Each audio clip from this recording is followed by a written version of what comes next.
guys.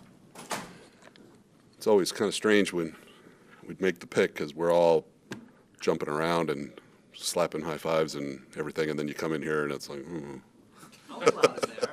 Oh, okay, all right. I'm kidding. For like Wisconsin games or something? I think mentally, we're all thinking about all the assignments that we have to complete. I'm It's joking. not personal. It's always good to see you guys. You pulled Kalijah Cansey on us. No reported meetings, no reported anything, and he's the pick. Why did you like him so much? Well, there's a lot to like about him. First of all, we didn't have him in for a visit because there were no questions we had with him. Met with him at the combine, and we know a lot about him just over the years. He's a true pro, mature beyond his years. I mean, he's a perfectionist.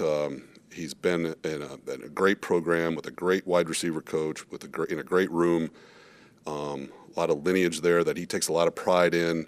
I think he stayed this year so he could help the young guy continue with the lineage of Ohio State receivers. Just a lot to love about him, and then on top of it, he's a really good player. So we're really excited to have him. He's our type of guy. It seems like he's. Go ahead. I'm sorry. Todd Bowles said that he was not going to pass, or you guys would not pass on a great offensive player, even though there's obvious needs on defense. There were some highly rated defensive players on the board. Just talk about the decision and the fact that you've got two receivers, one that's going to be 32 and another in Chris Godwin that's, might be time to start to restock that position. Yeah, we felt this was a pick for the, future, but also for the present. I mean, you saw what happened last year. We had some injuries, and we did. The coaches did a great job with what we had, but adding another great receiver. Todd has said all along. I think he's told you guys that back in March that a good offense can help a defense. It's about scoring points, and it's exciting to add him to the mix. We've got J-Mac and him now for the future, but also the present. And then still we have an elite room with Chris and Mike, and Chris is still on track. We're still shooting for week 1 with him, and this had nothing really to do with Chris's injury rehab right now. This had everything to do with. He was a player that Todd and I and our staffs obviously had a lot of meetings, but Todd and I, at the end of the day, we had some players that said, if this player is here, we're going to take him, and we're going to be happy with. So Chris hasn't had any sort of setbacks or anything? No, Chris is doing a great job. Is this a situation, though, where you've got Jalen McMillan, who's your third-round pick from a year ago, had a strong finish to the year, but in 11 personnel, only 3 receivers are going to be on the field. Who's going to be off the field? Well, there is rotation as well too. So there's we can play with 4 wide receivers as well. There's a lot of things that Grizz is licking his chops about right now. So you can't have too many good ones. So Jason, they said, just listening to some of the people talk about him at Ohio State, that he was the leadership and the character of this guy. You have that placard on your wall, the Buccaneer silhouette of the Buccaneer player. What was it about him off the field that you liked? Well, you can't find anybody to say anything bad about this guy in terms of his leadership, his commitment, his passion, his accountability.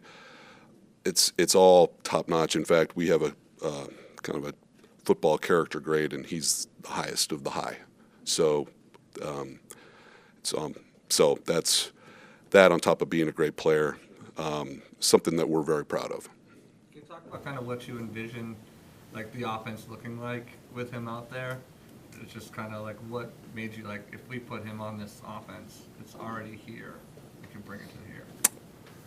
Yeah, I had some dreams last night about it.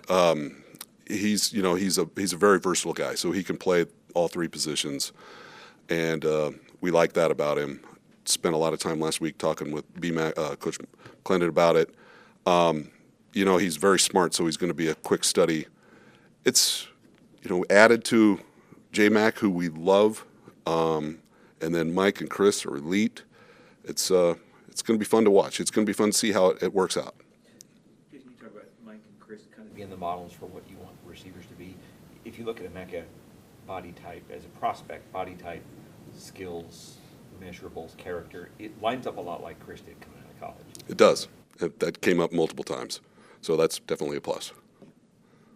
Were there any opportunities for you to move back out of this pick or move up? So, yeah, and then we always kind of charted out what the scenarios are going to be, and he was a player that we said, doesn't matter, we're going to take.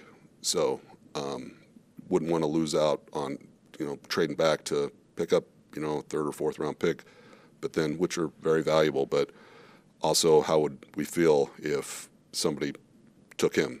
And to be honest with you, I'd probably be throwing up. So, so we're glad that we got him. You guys like to run the ball. Ohio State runs the ball. He's a very good run blocker, too. How much did that factor into your decision-making as well? Well, it's a huge plus. It's a bonus.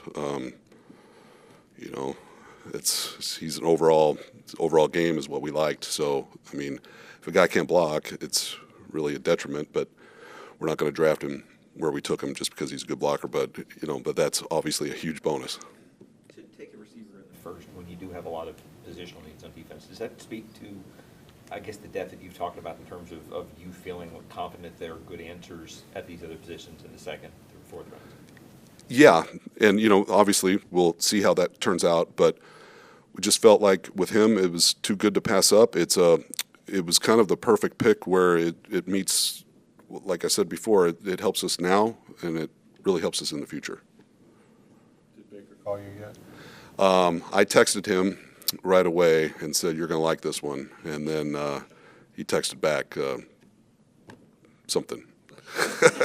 And then asked for his number, so I'm sure they're talking right now. Did you give serious thought at all to taking a corner or taking an edge rusher in that spot or any other defensive position, inside linebacker, or was this just for you, this is the guy? We went through all of those scenarios painstakingly did it over the last month. If these guys are sitting here, who is it going to be? With Todd, I go over it every day with him, text him late at night. Well, he's more of an early morning. I don't text at 3 o'clock in the morning. He's insane, maniac. He's texting you at 3 a.m.? No, I said, so we go through all these scenarios. If these 4 players are here, this position groups, are you still okay with him being the top? And I wouldn't do it if he wasn't okay with it, and he was. The draft up before you, the first 18 picks, were there surprises to you in terms of anything you weren't expecting, the number of D tackles? No, nothing. I mean, really, after so long, nothing really shocks you. It went pretty smooth. Yeah. Does the depth at a position like D tackle, or I should say edge rusher, the depth at like edge rusher, does that kind of, I guess, give you comfort knowing that, if you do want to address that pick or that position that you'd be able to later? I'll be honest with you, our depth at edge rusher gives me comfort. So, not saying that we won't address that, but I've said it before, I think Chris Braswell has a big future still. Obviously signed Hassan. I think Yaya is going to have a huge year. We love Anthony Nelson. And then we've got some other young guys, the Jose, who's still has an upside. So I don't think it's as dire as people may make it out to be. I think we're going to be a lot better rushing the passer this year. Heard from Mike or Chris on the pick? What's that? Heard from Mike or Chris on the pick? I haven't had a chance to do anything. What about your kids? We know they always have strong thoughts about guys Yeah. that you need to re-sign, draft picks. Yeah, no, I need to call them now. They knew that we liked this player. So I got to be careful though, telling anybody. I know, yeah. Even though you guys were very resourceful and still scored a lot of points, when Mike and Chris were both down last year, I believe you lost all 4 games in that little stretch. Mike was out most of one of those games. So does that influence, hey, we can do some stuff, but you still got to have some big players at that position? 100%. 100%. Anything else? Thanks, Thanks, guys. Appreciate it.